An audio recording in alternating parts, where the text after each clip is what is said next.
into everything. Like, we're hearing a lot about the grant writing process, and I think it's nothing more appropriate than to have people that have achieved a lot of what we want to be able to do here today.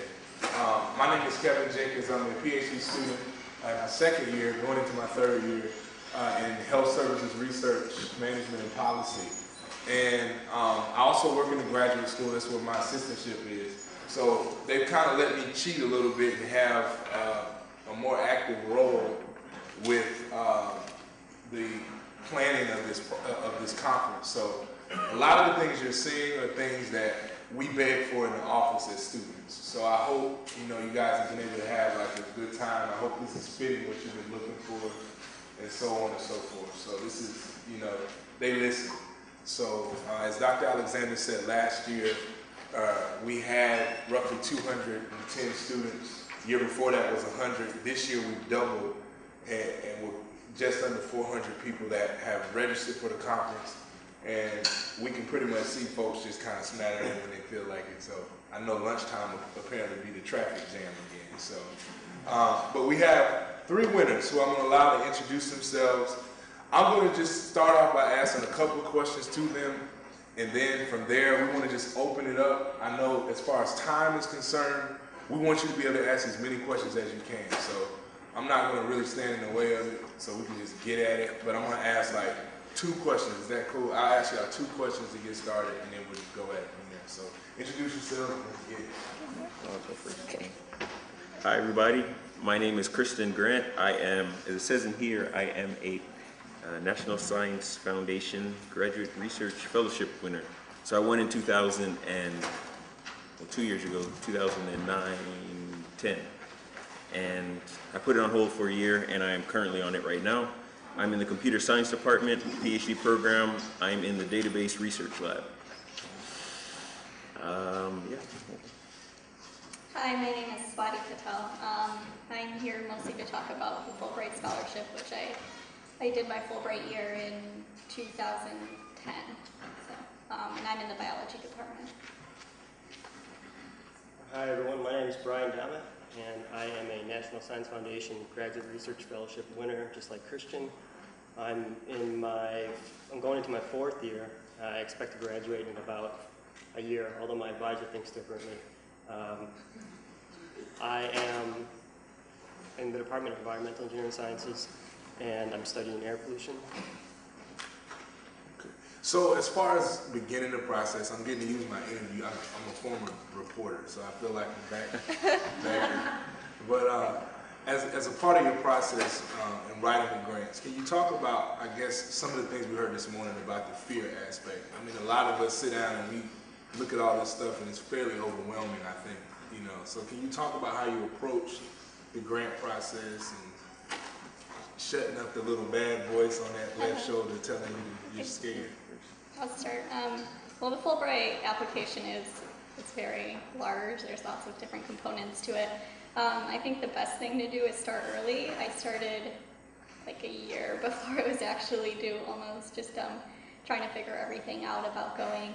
With Fulbright, you have to find a host institution in the country that you want to go to, so that's always really good to start early because it can become problematic to find an actual institution and someone willing to supervise you while you go to your host country.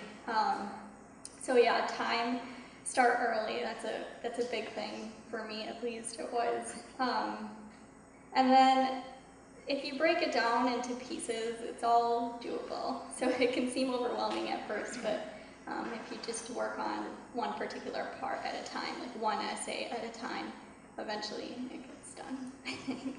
So. Yeah, I agree with the time aspect. So I did it 2 years. So NSF, you get, I think all you guys are familiar with how it works, right? Do you know how the application process works? Half and half? Okay. All right, I'll try and explain it. So with NSF, it can be given at 3 separate times. Once a year before you enter grad school, your first year of grad school, and your second year of grad school. You can apply any of those times. It's for 3 years, usually about $30,000. It's for 3 years, and you can put it on hold for 2 years just in case you have some other type of funding. So inside the application, there is a research, a proposed research essay for the research you want to do. There is a previous research essay for the research that you've done in the past, and there is a personal statement. So 3 essays, and then you need letters of recommendation, and I think those are the core parts of the application. So it's not that similar from graduate school essays, but what they want is a lot different. So first of all, I say you start early. Make sure you read as much and Google as much as you can about the essay, about what the people reading the essays are looking for. And there's a lot of links, there's a lot of papers online that you can look at just to get tips from.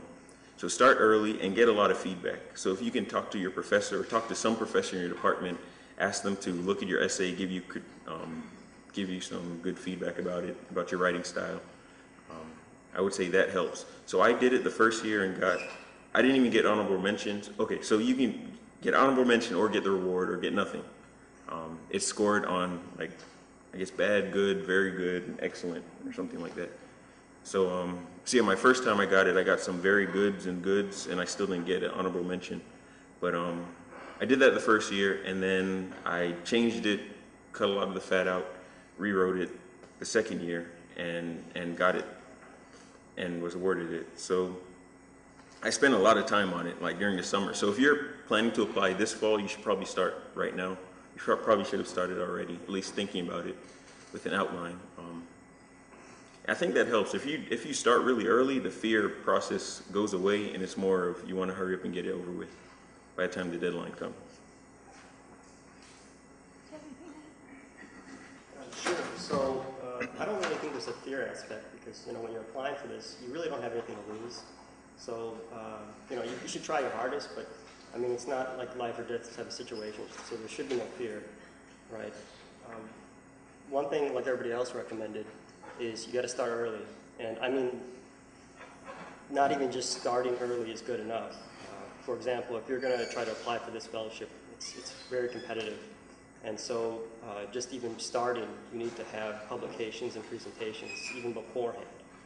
So not to try to put anybody down, but it's competitive and you need some of those stuff already. But if you're just thinking about applying now, start as early as possible and try to maybe even look and see, well, what can I list as publications or presentations already, just starting now, what can I list?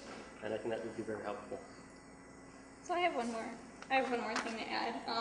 Something that I found really helpful before I even started to write my essays was reading a lot of people that had won. So I read like 4 or 5 Fulbright essays, and I also read like 4 or 5 NSF winning essays before I started, and I think that just gives you a good idea of what kind of essays win these grants and guides you in your writing process. So everybody's busy, from your faculty, mentor, your chair, whoever it is you're trying to get you to help with that process.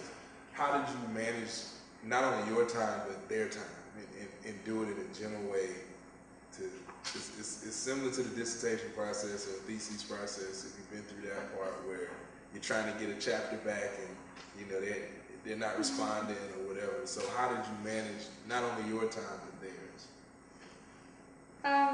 One that goes along with starting early. So if you have a draft really early in the process, it gives them time to review it and read it and give you good comments back, and so you don't have to rush them in the process. 2, maybe I was just lucky, but I had advisors that were really quick about it and really willing and wanting to help me. 3, my advice would be ask a lot of people, a lot of advisors that you might know or professors in your department. And that way, if one takes a little bit longer to get back to you, and another one might be a little faster, you can keep the process going. And then you can always review the comments from the first person you asked and then revise it and then turn in the revised copy to any other professors that you have asked. And that is also a problem with the letters of recommendation, getting those in. Always ask really early because these professors are busy. So. Do you have anything to add to that? Yeah, I can add something. Okay. So, at least for, well, what should I say? Okay, so for letters of recommendation, what my advisor told me to do is, so logarithmic, so you've heard of exponential back off maybe? So logarithmic back on, so ask one day and then ask the next week, and then ask in 4.5 days, and then ask in 2 days, then ask every day. Where's my letter? Where's my letter? Where's my letter? That's how I did it with him. So give them a grace period and kind of shrink it after a while. I did the same thing. So you have these letter of recommendation writers, and generally for the NSF, they want to see what you're writing about. So what I did is the first version I gave to my advisor, the second version I gave to the next person writing, the third version I gave, and I did a little round robin type thing. So I think that worked pretty well for me. What else? The busyness. I don't know. You just really have to start early. Oh, and I think a lot of people work really closely with their professors, at least on the proposed research part, because you're going to be working with a professor and they know what they want you to do. So a lot of people, a lot of first-year graduate students at least, work really closely with them, and so that helps with the time. So it should help. I don't know. I didn't do it that way, so I don't know. For me, about the time, I was just pretty lucky to have an advisor who was always there and who was always had the time for me. So I can't really talk about that in length on my part. So you heard the refrain. It's not about having somebody who's so busy they can't deal with you. It's really about having somebody who can actually support and take the time out to help you. We can do about 3 questions. I think we got time for 3. Yes, ma'am. This is for Swati. Just a couple of questions. What year are you currently in, and when did you actually apply? The difference between Fulbright and Fulbright aid, and the timeline that it took to secure the institution, the funding institution in the international. Okay. So can we repeat the question for the audience and the talk show? So your first question was the timeline of when I did Fulbright and what year. So I'm a first-year graduate student right now. I graduated undergraduate in 2009, and I applied for Fulbright during my senior year. So 2008, 2009, I was applying. Well, I started like the summer of 2008, and then, yeah. For 2007 I started, and then I applied in 2008, and I got it in 2009. And I did my Fulbright year in 2010, and then I came directly here from Brazil. What were your other questions? So in that process, it's like you were in between universities, and what was the process of securing the international institution that you Okay. found?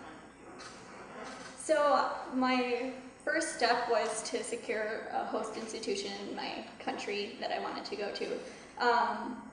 And the way that I did that was just by contacting my own advisors and asking them if they had any connections with people in the country or the region I was looking at. I was looking at all of Latin America, and then I ended up in Brazil. So it was just mostly contacting my professors or people that I knew and seeing who they were connected to and seeing if I could find a link to a good institution in the host country. So I would just contact a lot of people. You can also look at the institutions you may already know on the internet in your country and look for people and just email them if you want. The differentiation that you might know from Fulbright and Fulbright and the language requirements. Okay, so I don't know the difference between Fulbright and Fulbright A's, but I know Fulbright has 4 different main programs, and one is the U.S. student program, and so that's what I did. I was a student, but then there's a U.S. Like a professor scholarship to be able to go to a different institution and do work as a professor.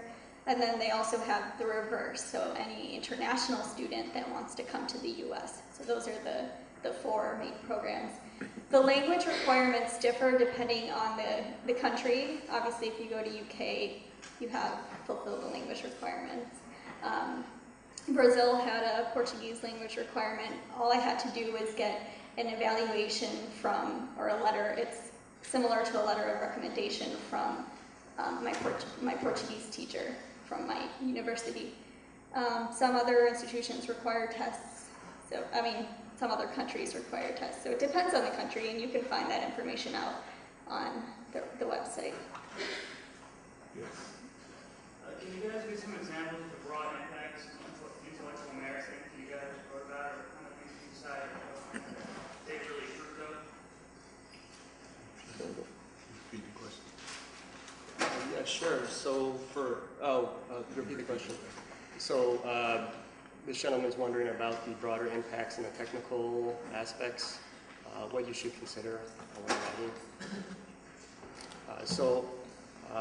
For me, one of the things I noticed is that, again, as I said earlier, presentations and publications are really important. I applied in 2009 for this fellowship, and I didn't have any publications or presentations, and I was rejected. And then I applied again in 2010, and this time I had 2 publications and a patent, and I received it. And my essays, I noticed, weren't very much different, or, you know, much of my information wasn't different, just I had these publications. So what I would recommend is that you have publications, and even if you don't, what I do is, you know, list anything that you can. So if you are just an undergraduate doing research in someone's lab right now, and you're working with a grad student, and something's in preparation, just list it, and hopefully this will demonstrate to the reviewers that you can communicate research somehow. So I would recommend that. In terms of broader impacts, which is the other part of your application, broader impacts are extremely important, and I think a lot of people overlook broader impacts for National Science Foundation applications. Broader impacts are, I would say, around 30 to 40% of your application. And I know people who've had better credentials than myself, and they didn't address the broader impacts, but they didn't even receive it. So it just shows how important that is. So in the broader impacts, you just need to try to show that you can disseminate your research effectively, and how can you impact people who normally wouldn't be impacted by your research? And that's kind of hard to understand. But, you know, for example, with your research, can you develop some type of module that helps freshman engineering students learn calculus? Can you transform your research into that? Maybe, maybe not. Can you use Twitter? Can you use Facebook? Can you use YouTube? And try to disseminate your research through that. So there's a lot of ways you can look into that. For me, what I did was I was involved in web development of modules for students, like high school to maybe graduate students. And one of the concepts that I've had in my research was that I would take my research and transform it into one of those modules so that it would be more of a broader impact of my research, and it would help students learn easier. So that's what I did personally. And I also mentioned mentoring undergraduates as well. And so those are some things you should consider. So I'm in computer science, so some of the broader impacts I use is open sourcing your code, like whatever code I write, make it freely available for anyone to use. I also said that, so some of the application of the project that I was proposing was easily, it can be easily inserted into a library or something like that. So saying that I talked to a guy who works at the library here, I think Bruce McFadden, is he here? I think he may be here. So talking with people on campus at the libraries with maybe different departments, anywhere, just showing that you can take your research, bring it to somebody else where they can help it and disseminate whatever you're doing to the rest of the world, that helps. So I'm trying to think of what else I did. So if you Google broader impacts, there's a lot of idea helpers out there, and just try and fit your research into there. Right. So in terms of the application, I think that broader impacts, two things are really important. One is showing that you have a background and you've been continuing to participate in broader impact activities in your past. And the second thing is to propose new ideas for the future. And if you can be really, really creative about your broader impact ideas for what you plan to do as an NSF fellow, then that'll hold really strong in your application. One more brief thing to say about broader impacts too is be very in your face about it. Don't make it subtle, right? So say my broader impacts are this, right? Because these reviewers, they're going to be bored out of their minds reading all these applications, and if they don't see broader impacts somewhere that's very obvious, they're going to say, "Oh, he didn't address his broader impact." So be very obvious, be very in your face about it. Yeah, I think that's the most important advice about the NSF is you're not trying to tell a story, just tell them the facts. Just right there. I mean, if you need to use bold font to say something and use headings on your essay, go ahead and do that, because people are just given 15 minutes to do something like that. I think they take a committee and they do 15 minutes to review each application.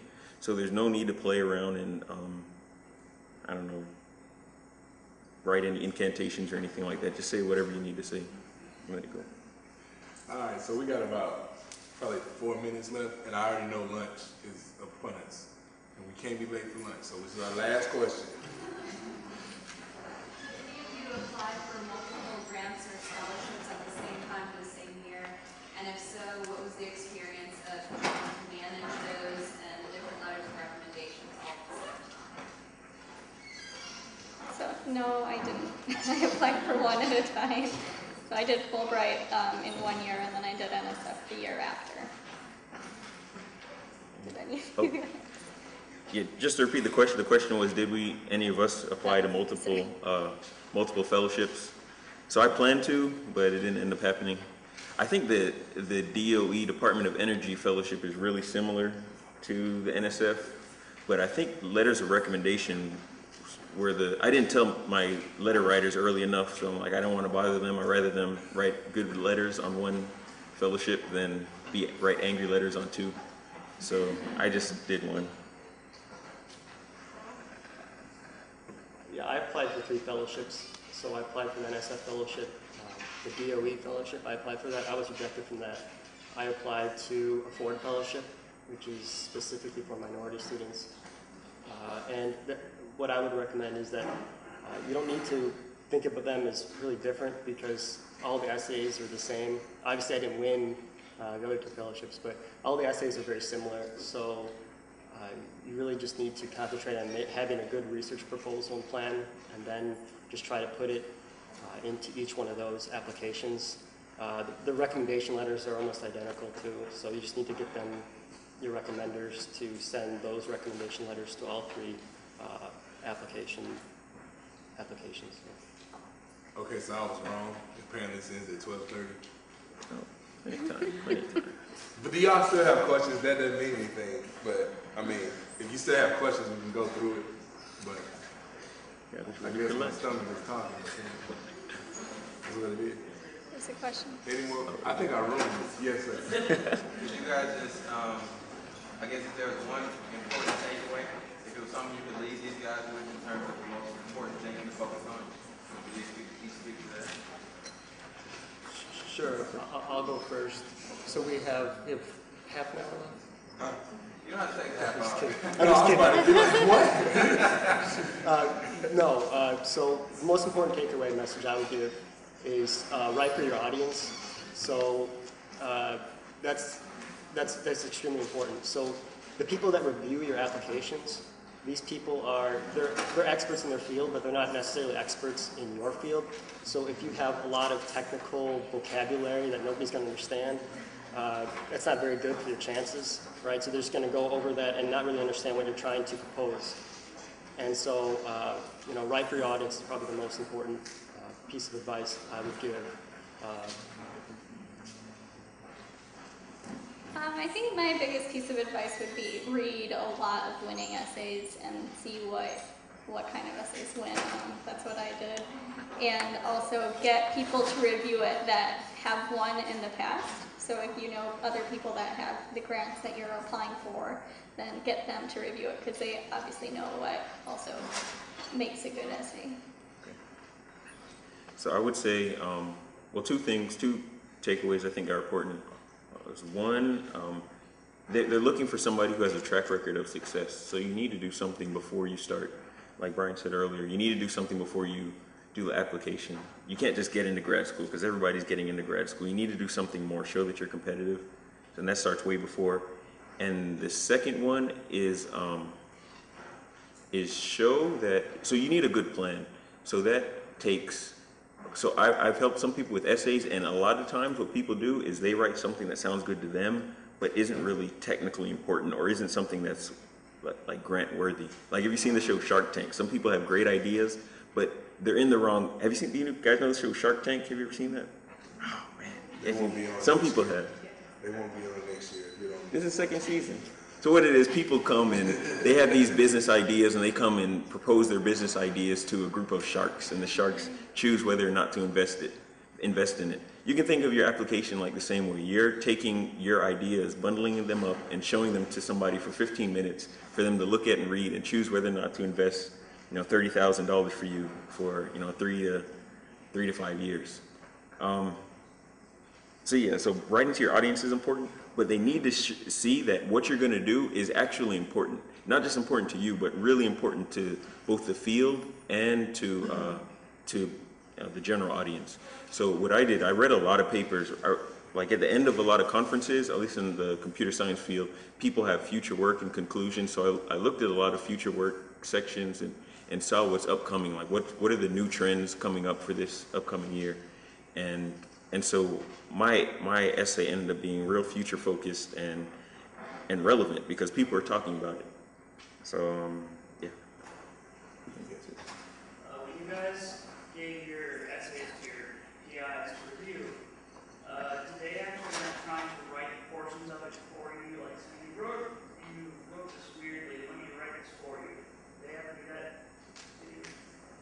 And if they did, like, how did you keep them from doing that? Because I know that if you do that, you're going to have 3 different styles of writing an essay. You're going to have yours, and your PI is amazing at what they write, and you're going to have to work against somewhere. You're going to notice that. Did you ever have that issue? Yeah, well, my advisor never typed in anything, but he would write comments and say, you should word this differently. And that's fine. I think that's hard to have 3, the essays are so short, I think it's hard to have 3 styles of writing in it. And you need to get to the point. It's not a novel, so it's too short and too brief for somebody to find 3 styles of writing. Even with that said, I know some advisors write parts for students, but even then you should proofread it and see that before you turn it in.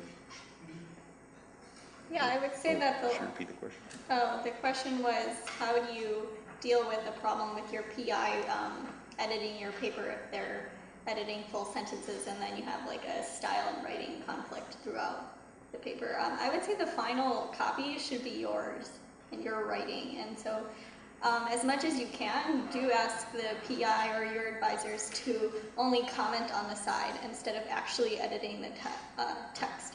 And the comment should be like, reword this sentence, or this sentence is a little confusing, and then the final actual writing should be your own.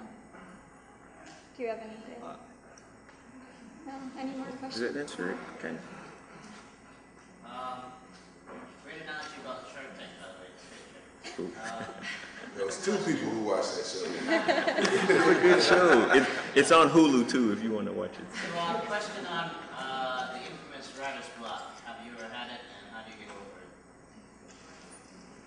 So his question was on writer's block. How do you overcome that? Do you guys? I think for the second time I wrote my essay, I had a hard time finding out what to change. And I had writer's block a bunch of times. I get writer's block in between sentences and frequently. So what I do is I read more.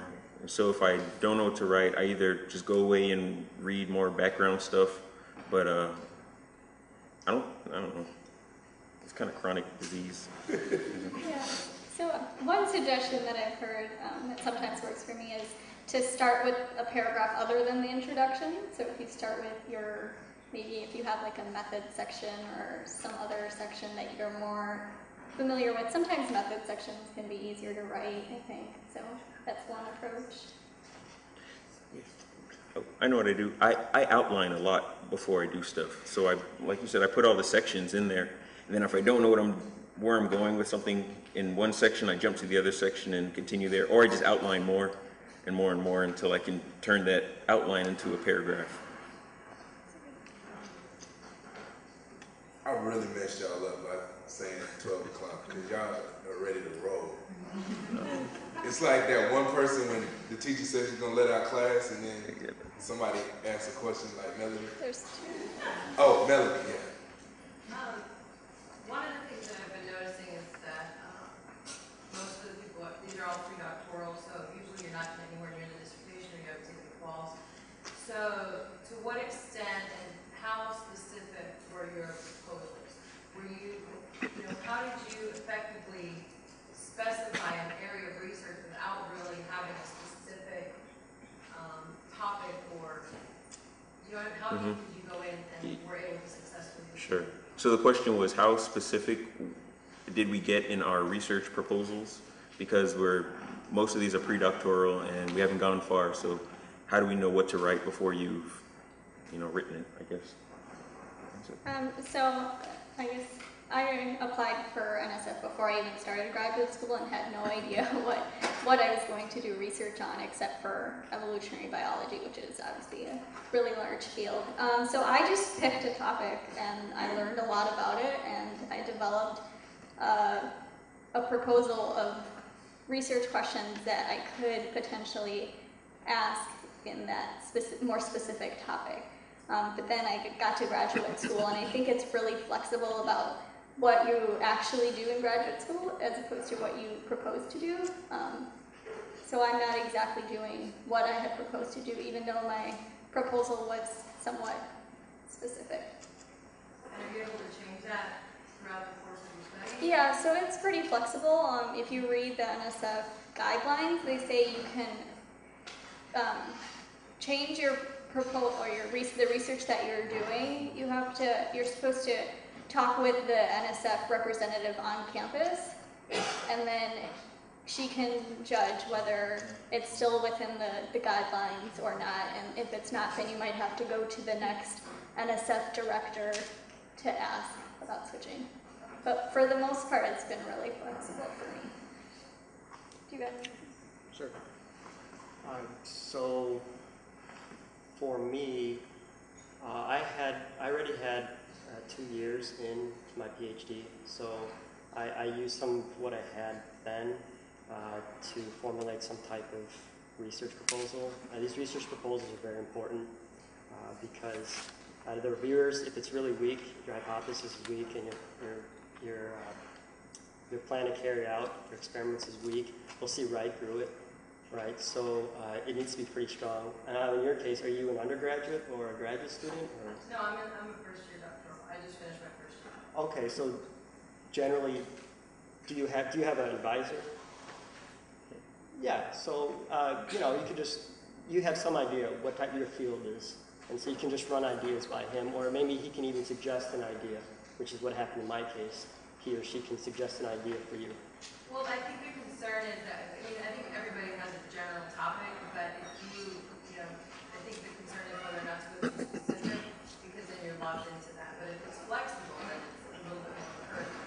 Because if I settle on a specific aim, then how much wiggle room do I have? Yeah, you have something to say? Yeah, sure. Okay. Yeah, so you need to commit to an idea, to a topic. You can't waver around it all. You can't say in your essay, I might do this, I might do that. And even if you haven't done anything before, you just need to grab an idea, either from your advisor or find your own and make it your own for the summer. Like sit down with your advisor and say, this is what I want to do. Here's a plan of what I think I can do for this project. Here's what I think it'll take to get there. What else do I need? And you should have these conversations with your advisor, at least over the summer, over the phone, or with some other people. And once you commit to that idea, you just write about it and submit the application. So what I'm actually doing is changing a lot from what I wrote about. And it's fine. So they say as long as you can change what you're doing, as long as it falls under the same general category that you applied for. And every year they ask for, what's it called? They ask for activity reports about what you're doing. And if you mention there, had some trouble with this, changing to this, I think that's fine. So, but you really just need to commit to an idea and write about it. Learn everything you need to know about it and write about it. So, yeah, I agree with that. In the actual proposal, you really want to commit to the idea, and because they really want to see that you're able to develop a project. So really the important part is showing them that you are able to develop the project, and then what you actually do is more flexible. Does that answer your question? Okay. Well,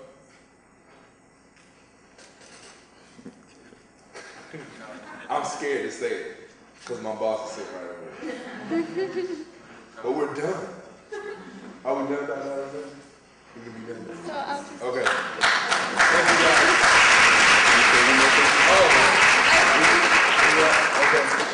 I was just going to say, if you guys have any more questions, I'll be at the lunch hour or half hour.